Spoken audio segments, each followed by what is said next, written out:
Assalamualaikum. The title of my talk is 4IR in Biomedical Engineering. So this is basically some highlights from our research group in Kuwait. So that's why the title is Innovation Highlights for the Development lab that I research group. A little bit about my background. So I'm in electrical engineering graduate from Kuwait. I was in UC Dallas. I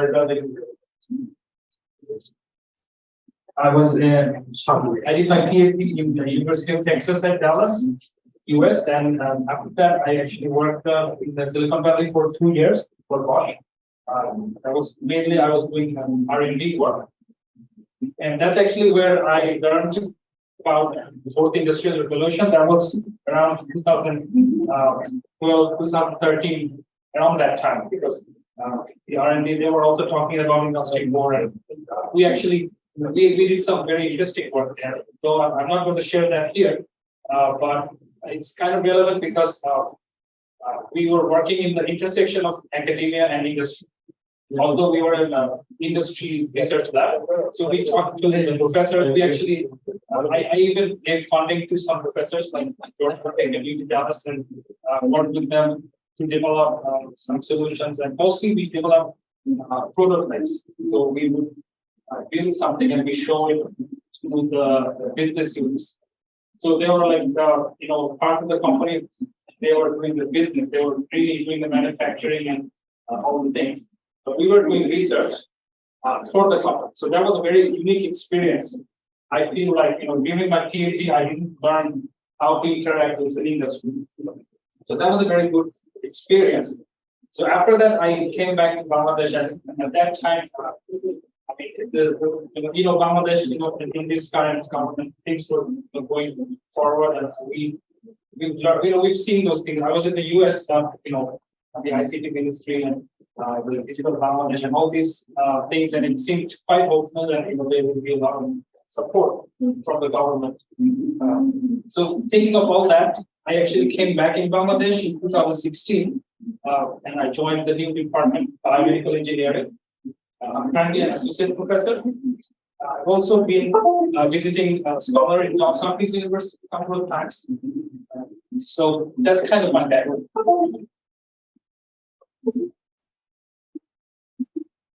So I think everybody knows about it, but our department is new, so I have one slide there. So we started in 2016. Our first batch of students started. We had very high aspirations. We try to be like top universities. Try to be as good as possible in research and teaching. And currently we have around 50 students in undergrad and 40 students postgrad. So this is how we're going on. And so this is a little bit about my research group. So it's also founded in 2016, and our main focus is on artificial intelligence, wearables, and health systems, which is more related to IoT, and also some medical device design. And we will talk more about that once we go into the details. So I think we've all seen this slide, many times today about industrial revolution. First one, second one, third one. So I will not go into the details as much. So you've all seen this today, or also yesterday. So we're talking about the fourth industrial revolution, and as you know, and already heard in the conference several times, there are several technology enablers of the fourth industrial revolution. So these are, when we summarize, artificial intelligence, robotics, augmented virtual and mixed realities, analytics, Internet of Things, IoT, additive manufacturing, big data, cloud, and interrogation platform services. So you've already heard a lot about these technologies, and of course it is very difficult to work on all of the areas for one research lab. But we have so far worked on 3 areas of the fourth industrial revolution. So these are 3 different technology enablers for 4IR. So these are AI, Internet of Things, IoT, and additive manufacturing. So I will cover these 3 areas all of the things we're talking about is actual research done in web in mHealth lab. So it's not something we are showing from some generic research. So these are the three areas that we have been doing work in the mHealth lab. So first, AI in healthcare. So we have one of the projects we have. It's been running for a while. The RAD Assist project. Basically, it's designed for doing automatic analysis of medical images for radiologists. This has been running project for quite a few years. The basic idea is we actually already built this web app which can take the images like X-ray and CT images and do some automatic analysis and predict what disease the patient might have. And that also helps the radiologist in diagnosing. So we already have well published on this work in IEEE Journal of Biomedical Health Informatics, paper paper 7, and also some conference papers. So we are really grateful for the government, especially the ICT division, for funding us. We actually won the ICT division special grant that was in 2019 for initial research of this this direction. During COVID, we actually developed this platform further for the radiologists because they were feeling insecure because of this infection, and they wanted to see how we can work remotely to do the reporting. So that's why we actually did some additional work on teleradiology. So we actually we were the first runner of the COVID national call that was during 2020 during the pandemic. Also, later on, we won the Biomedical Innovation Grant. We were in the top 7 teams. There were like 26 prizes. We were the top 7. So this is an ongoing work. So there's a lot of dimensions to this work. It's just not like one single work. So I will not go into too much details.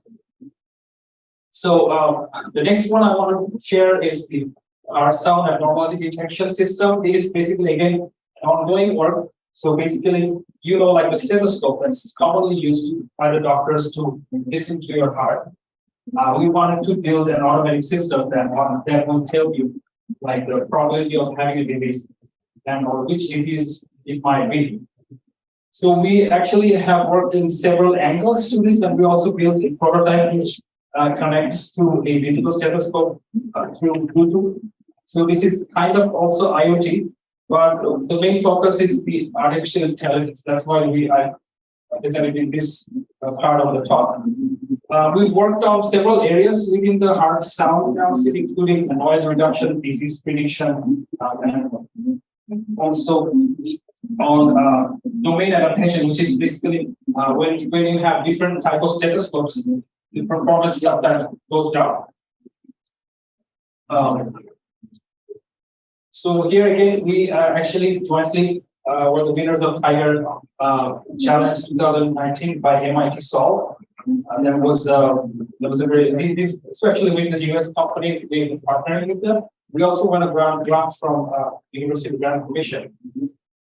So next, Internet of Things, IoT, which is actually the name of the lab. My research lab's name is mHealth Lab, which is actually mobile health. mHealth for the short. And this is actually itself IoT. That's the main concept. Like, how do you take the healthcare system, like even like services using mobile apps? So mHealth itself is a concept of IoT. So within the concept, can you change the picture? Yeah. No, the what is to the yeah, that one. Yeah. So this was a very interesting project. We developed a wearable ECG system. Everything made in Bangladesh, basically. It was a low-cost ECG system. We actually made it like prototyped it, also integrated the AI system with it. But we didn't work further on the AI part, so that's why I'm presenting it as mainly the wearable ECG. It's actually won the best paper award in DENSIC 2020. This was another project we developed for diet monitoring, so you can wear like a neckband, and when we swallow the water, it is like a So it could detect the cochlear sound like the swallowing sound, and it could classify it. Is it like a liquid or a solid?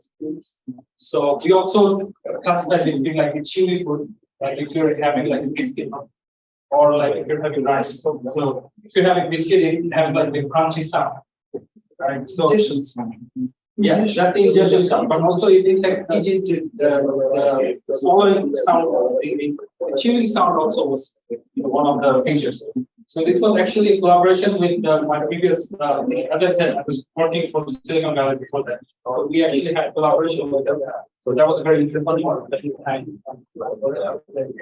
This is actually an ongoing work. So like monkeypox is. Oh, 2 minutes? Yeah, sorry. So you have to go. All right, I'll just I will just then find this. Just can you give me 2 more minutes extra? So we will time goes straight. Okay, so just to finish up the additive manufacturing or 3D printing. So we've done some major work during COVID. So as you know, additive manufacturing is basically you print the material. So you can actually design something and make it in real world. You can touch it. So we've done some, important work during COVID. So this was actually the adult version of the bubble CPAP that was mainly developed by ICPDRB, but we have innovated it for adult patients. And this was actually this is phase 1 study, like a clinical trial. We have now until phase 2. And this is actually the device. I have one with me, someone else can see. So that's one of our works. It's actually by 3D printing. So this is 4th industrial revolution. Right now, you can see it as done in wood. And the next one is the oxygen CPAP. That's also one of the projects that came out from our group. So basically the CPAP device that was developed during COVID. And it runs without electricity to provide 60 liters of oxygen in general wards outside the ICU. This is also a great example of additive manufacturing. This is the device that actually we developed. We actually also performed 3 phases of clinical trials at Biomedical college, and it's actually also still in review. We haven't published it. We won several awards, including also one of the Innovation Grant, the Biomedical Engineering Society, and we were also mentioned in the United Nations report by UNCBF. And also we won the IEEE idea contest in 2020. This was actually the most successful project, at least from our lab. It was also widely covered in the media, so I will not go too much into detail. So I think I will finish it here. Yeah, very much. Thank you. Thank you. Any questions from audience? Okay, so what are you thinking about the commercialization of your products? Even in COVID-19, when like more than 100 people were dying every day, we went to these large companies that they told us, well, your device does not have a big market, because the way they were thinking is like it is an alternative of high flow nasal cavity. And overall in Bangladesh, they calculated that maybe 5,000 devices is enough. So that's the problem of commercialization. Sometimes there was a crisis moment. Even at that time, the big companies did not come forward. So for medical devices, it is very difficult because we have to follow a lot of procedures for manufacturing. Okay, thank you, Dr. Tawfiq Hassan. Thank you very much.